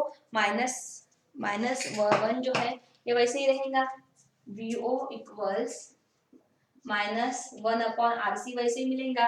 यहाँ पे क्या आएगा? ओमेगा आएगा, बराबर है। ओमेगा आएगा माइनस 1 अपॉन आर वी, और ये भी ऊपर चला जाएगा, ये भी उधर आ जाएगा, तो minus V upon R C omega, और ब्रैकेट में क्या आएगा? माइनस साइन ओमेगा टी का कॉस ओमेगा टी आएगा, cos omega T plus C आएगा, कांस्टेंट ऑफ इंटीग्रेशन, ये बनेगा इसका इंटीग्रेशन, बराबर है।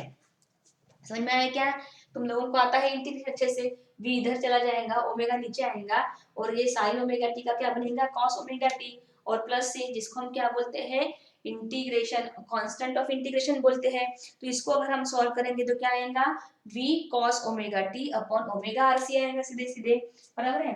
Therefore vo equals minus minus plus हो जाएगा, v cos omega T upon omega R C plus क्या आएगा? सी आएगा, वेयर सी क्या है? कांस्टेंट ऑफ इंटीग्रेशन है। तो ये हो गया दूसरा एक्सप्रेशन, किसके लिए? ये हो गया एसी वेव के लिए, ठीक है। ये किसके लिए है? एसी के लिए है, बराबर है। अब यहाँ पे देखो, ये जो सर्किट हमको मिला है, इसमें ओमेगा हम किसको बोलते हैं? ओमेगा क्या है? ओमेगा फ्रीक्वेंसी है।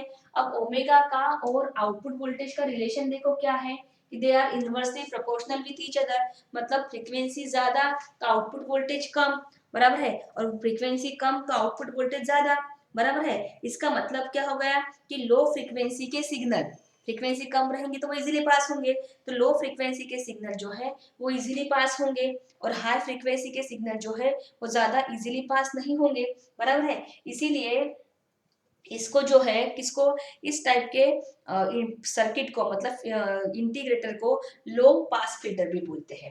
इसको क्या बोलते हैं? लो पास फिल्टर।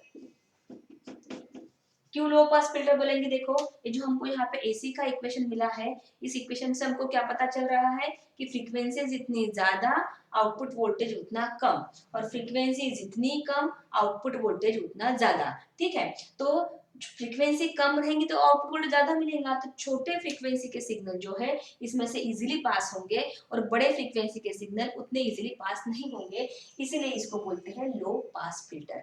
यहाँ तक आंसर तुम्हारा आना चाहिए, ठीक है। ये हो गया इंटीग्रेटर।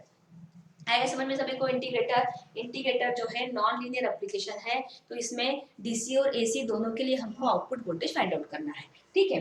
एसी के लिए एसी का इक्वेशन याद रखना है, कोई भी साइन वेव का, v vi equals v sin omega T, where omega क्या होता है? फ्रीक्वेंसी होती है, ठीक है। तो ये हो गया इंटीग्रेटर, नॉन लीनियर की फर्स्ट एप्लीकेशन।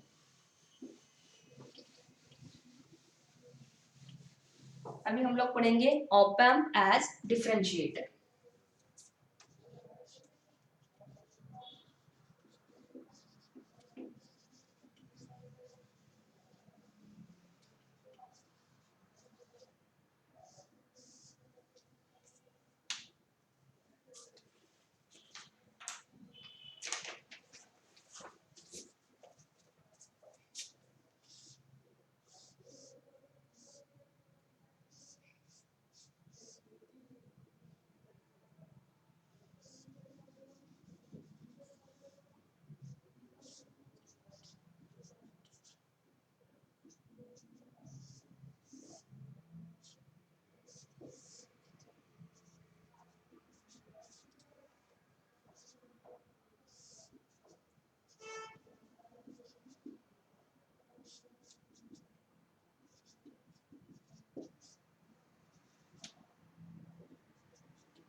ये है डिफरेंशिएटर का डायग्राम, ठीक है।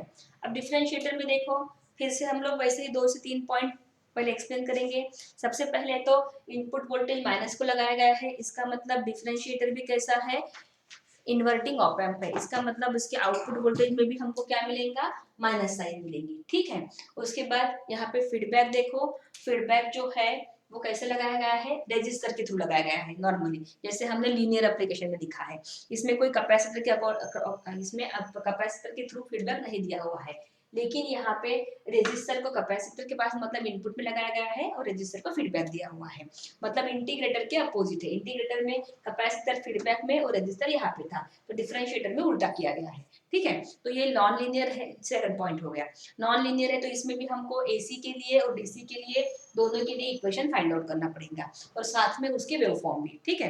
टेक्स्ट में देखो वेवफॉर्म दिए हुए हैं, इसमें इसके वेवफॉर्म में क्या बताया है कि अगर हम ऐसे रैंप सिग्नल देते हैं, ठीक है, तो हमको आउटपुट में, ये इनपुट का हुआ रैंप सिग्नल देते हैं तो आउटपुट में हमको अपोजिट वेव मिलती है, ठीक है, ये इसको इन्वर्टेड पल्स बोलते हैं। और अगर हम सीधी स्क्वायर वेव देते हैं तो हमको स्पाइक मिलते हैं, ठीक है। किताब में दिया हुआ है, ये है वोल्टेज स्पाइक। मैं ऐसे रफली डायग्राम ड्रॉ करती हूँ, तुम लोग टेक्स्ट बुक में देख लेना, ठीक है। मतलब रैंप सिग्नल दिया तो इन्वर्टेड वेव मिलती है, और अगर सीधी वेव दिए तो हमको क्या मिलता है, स्पाइक मिलता है। इनको वोल्टेज स्पाइक बोलते हैं, ठीक है। अब इसमें भी हमको पहले डीसी के लिए फाइंड आउट करना पड़ेगा और उसके बाद एसी के लिए फाइंड आउट करना पड़ेगा। अब डीसी के लिए फाइंड आउट करने के लिए हम लोग स्टार्ट भी वैसे ही करेंगे जैसे हमने किसमें किया था, इंटीग्रेटर में किया था। क्या किया था हमने कि इनपुट वोल्टेज जो है, यहाँ पे देखो वी आई, ये जो है इक्वल्स वीसी हो गया है, कि वोल्टेज के कैपेसिटर के पास का जो भी वोल्टेज है वो क्या बन गया है, इनपुट के पास का वोल्टेज बन गया है, तो इसको हम क्यू अपॉन सी लिख सकते हैं, बराबर है। समझ में आ गया। कैपेसिटर के पास का वोल्टेज अभी हमने देखा था कि क्यू अपॉन सी होता है, लेकिन कैपेसिटर के पास का वोल्टेज ही कितना है, वो सेम ही है, किसके अकॉर्डिंग है, सेम है, इनपुट वोल्टेज के अकॉर्डिंग सेम है, तो हम लोग V I equals V C equals Q by C लिख सकते हैं, बराबर है। तो अभी हमको वी सी का तो काम है नहीं, तो हम लोग V I equals Q upon C लिख सकते हैं, लेकिन फिर से क्यू किस केस में आता है, but I equals D Q upon D T आता है, बराबर है। आई इक्वल्स क्या है, D Q upon D T है, तो हम लोग यहाँ पे I equals D by D T, Q की जगह पे हम क्या लिख सकते हैं, ये देयरफॉर q इक्वल्स क्या आएगा, vi इंटू सी आएगा, तो ये vi इंटू सी हम लोग लिख सकते हैं, c की वैल्यू फिक्स होती है, बराबर है। तो ये c into D V I upon D T आएगा, बराबर है। अब ये i देखो, i क्या बन गया हुआ है, i जो है i इनपुट, इनपुट करंट है, i इन है, बराबर है। i इन जो है ये आई इन क्या बन गया है, आई एफ बन गया है, बराबर है। ये देखो आई इन जो है ये आगे जाके क्या बन गया है, आई एफ बन गया है, तो ये आई को हम लोग आई इन भी लिख सकते हैं, तो हम यहाँ पे क्या बोल सकते हैं, आई इन इक्वल्स आई एफ भी बोल सकते हैं, राइट। तो ये क्या बनेगा, आई इन क्या है, C into D V I upon D T equals I F की वैल्यू क्या होंगी, यहाँ पे आई एफ क्या है, V O minus V O upon R है, बराबर है। तो इक्वल्स ये वी ओ अपॉन आर है, तो ये वी ओ इक्वल्स क्या बनेगा, therefore V O equals minus, ये इधर चला जाएगा, minus R C D V I upon D T हो जाएगा, बराबर है। ये एक एक्सप्रेशन बन गया, minus R C D V I upon D T, ठीक है। यहाँ पे वैसे ही आर और सी की वैल्यू फिक्स्ड है, if R equals 1 mega ohm और सी इक्वल्स 1 माइक्रोफैरेड, तो क्या बनेगा, VO equals minus D V I upon D T. ये इक्वेशन हो गया, किसके लिए हो गया, डीसी के लिए हो गया, बराबर है। अब ये डीसी के लिए बनने के बाद अब हम क्या करेंगे, एसी के लिए बनाएंगे। तो एसी के लिए फिर से हमारे पास इक्वेशन है, बराबर है। एसी हम लोग क्या लिखते हैं, एसी के लिए वी आई इक्वल्स क्या लिखेंगे, but V I equals V sine omega T लिखेंगे, बराबर है। देयरफॉर वीओ इक्वल्स क्या बनेगा, minus R C into D by D T of V sine omega T बनेगा, बराबर है। तो इसका डेरिवेटिव क्या मिलेगा हमको, therefore VO equals minus R C omega into cos omega T मिलेगा, बराबर है। क्या मिलेगा इसका, माइनस आर सी ओमेगा, अच्छा वी रह गया, V V cos omega T मिलेगा, बराबर है। तो ये कॉस ओमेगा टी मिलेगा, तो इसको हम लोग क्या करेंगे अभी, सीधे सीधे, हाँ इतना ही मिलेगा हमको। हम क्या लिखेंगे, therefore VO equals minus omega R C cos omega T लिखेंगे, minus R C cos omega T लिखेंगे, बराबर है। तो ये हो गया तुम्हारा आउटपुट का एक्सप्रेशन। किसके लिए, ये बन गया एसी के लिए, क्या, minus R omega C V रह गया, minus R omega C V into क्या होगा, कॉस ओमेगा टी होगा, बराबर है। ये हो गया एसी के लिए, ठीक है। अब यहाँ पे देखो, यहाँ पे फिर से हम लोग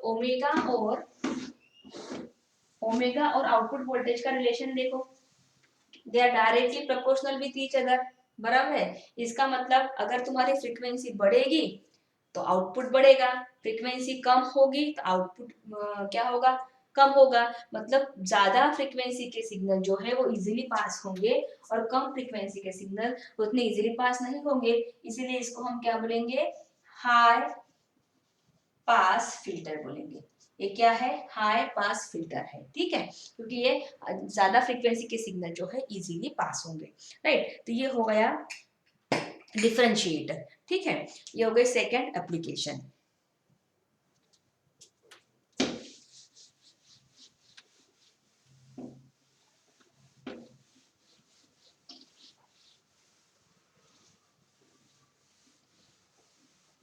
उसके बाद की थर्ड एप्लीकेशन जो है वो है कंपैरेटर। तो कंपैरेटर के लिए मैं तुमको पहले लिख के देती हूँ, कंपैरेटर, कंपैरेटर जो होता है उसके दो टाइप है, zero reference comparator and non zero reference comparator, ठीक है। जीरो रेफरेंस कंपैरेटर और non zero reference comparator.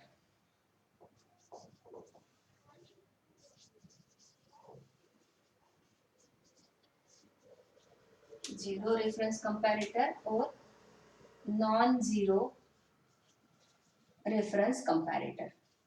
Comparator के दो टाइप होते हैं, zero reference comparator, non zero reference comparator. इसमें भी दो टाइप रहते हैं, एक होते हैं inverting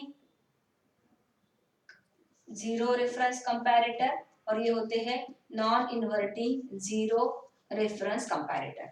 inverting zero reference comparator and non inverting zero reference comparator, इसमें भी दो टाइप होते हैं, एक होते हैं इन्वर्टिंग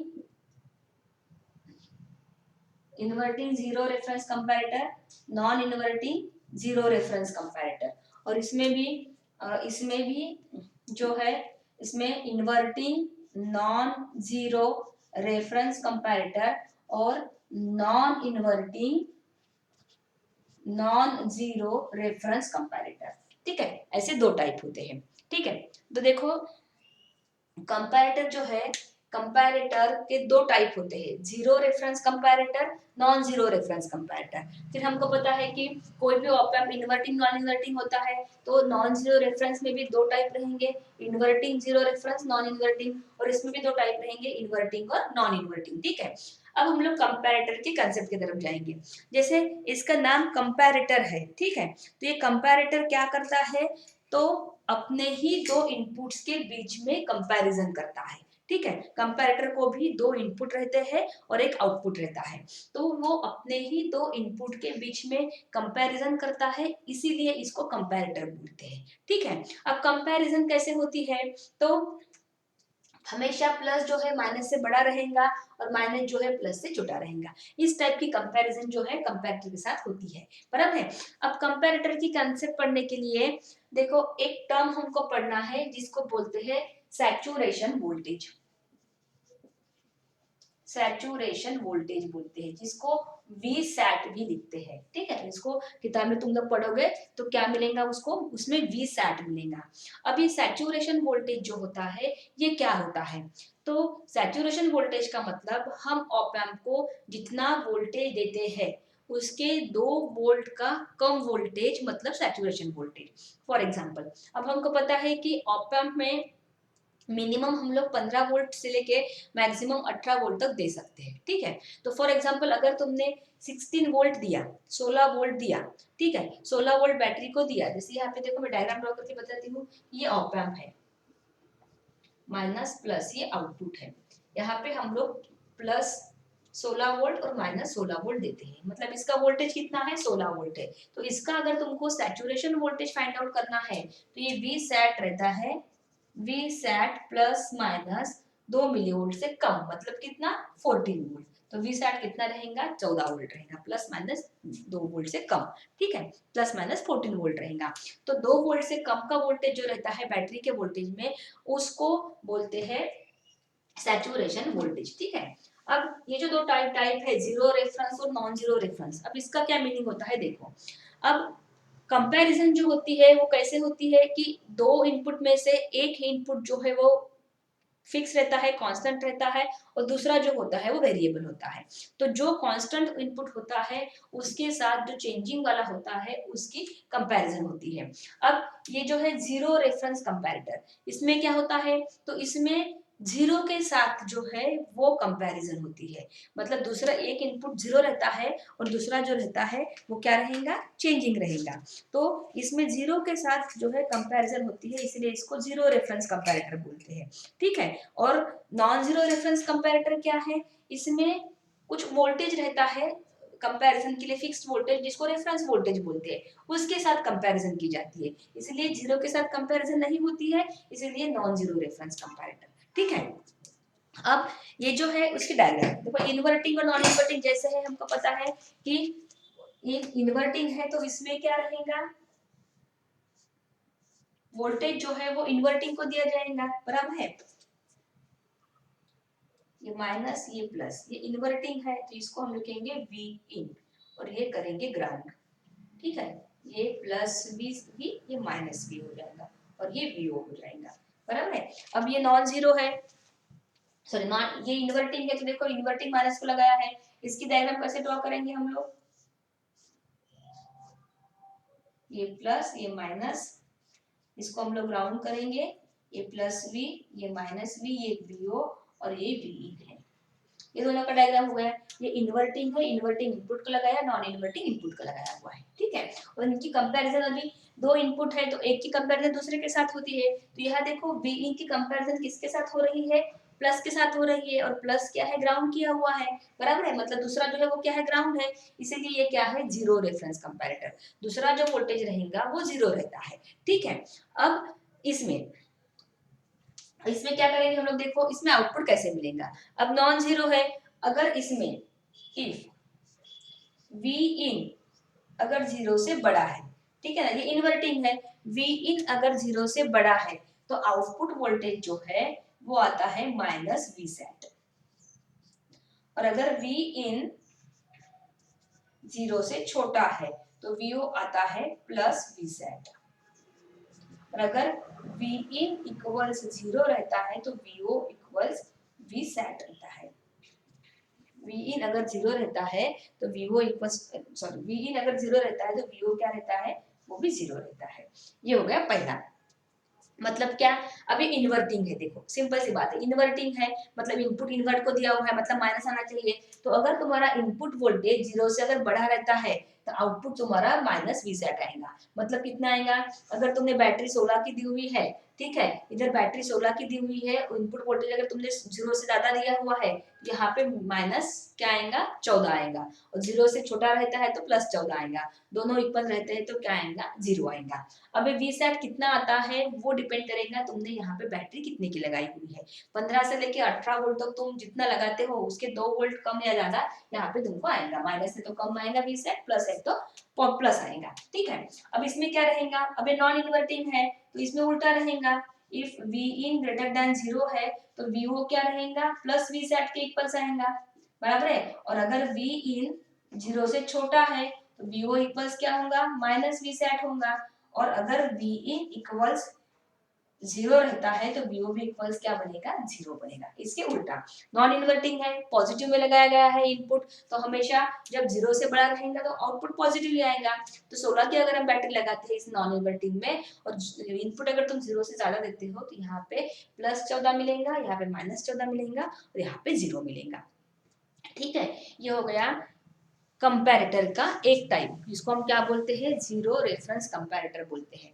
अब दूसरा जो टाइप है उसका नाम क्या है, नॉन जीरो रेफरेंस कंपैरेटर। तो इसमें जो है, इसमें कंपैरिजन किसके साथ होती है, रेफरेंस वोल्टेज के साथ होंगी। ठीक है, तो रेफरेंस वोल्टेज के साथ जो है, मैं डायग्राम ड्रॉ करती हूँ यहाँ पे। अगर इन्वर्टिंग है तो क्या होगा, ये माइनस होगा, ये प्लस होगा, ये वी इन होगा, और ये जो है कंपैरिजन वाला जो पार्ट है यहाँ पे, इसको रेफरेंस वोल्टेज बोलते हैं, वी रेफ प्लस और माइनस। और ये वीओ रहेगा, ये रहेगा प्लस वी और ये रहेगा माइनस वी। और नॉन जीरो है तो क्या रहेगा, नॉन जीरो है तो ये प्लस रहेगा, प्लस को वी इन लगाया जाएगा, ये माइनस है, प्लस माइनस ये रेफरेंस वोल्टेज है, ये वीओ है, प्लस वी माइनस ये डायग्राम बनेगा। अब यहाँ पे जो है, यहाँ पे इसके जैसा ही रहेगा, बस यहाँ पे 0 की जगह पे क्या रहेगा, रेफरेंस वोल्टेज रहेगा। अब ये इन्वर्टिंग है, बराबर है। अगर ये इन्वर्टिंग है तो क्या होगा, ऊपर लिखती हो, अगर ये इन्वर्टिंग है, बराबर है, तो हम क्या लिखेंगे, if V in is greater than 0। अगर V in जो है 0 से बड़ा होता है तो VO इक्वल्स क्या होगा, माइनस है, इन्वर्टिंग है तो माइनस V रेफरेंस होगा। अगर V in 0 से छोटा है तो VO इक्वल्स क्या होगा, रेफरेंस वोल्टेज के इक्वल होगा। और अगर V in जो है इक्वल 0 होगा तो VO भी क्या होगा, 0 होगा। ये इन्वर्टिंग के लिए है, बराबर है, इन्वर्टिंग के लिए हो गया। अब नॉन इन्वर्टिंग के लिए क्या होगा, इसके उल्टा, बराबर है। यहाँ पे v अगर 0 से छोटा है तो ये प्लस आएगा, ये माइनस है तो माइनस आए, ये छोटा, ये बड़ा है तो प्लस आएगा, छोटा है तो माइनस आएगा, और ये सेम ही रहेगा।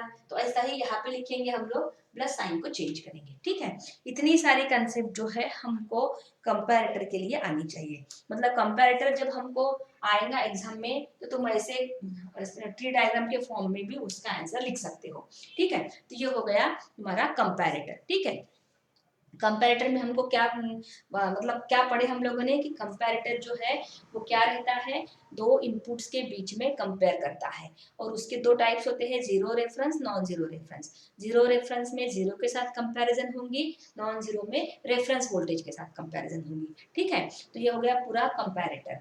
अब इसके बाद का जो है स्मिथ ट्रिगर, वो सिलेबस में से निकाला है। ठीक है, अब इसके बाद देखो चैप्टर तुम्हारा यहाँ पे कंप्लीट हो गया है थ्योरेटिकली। अब ये जो है चैप्टर जो है थ्योरेटिकली कंप्लीट हो गया है। न्यूमेरिकल्स का देखो क्या है कि कंपैरेटर में तो कोई न्यूमेरिकल नहीं आता है एग्जाम में।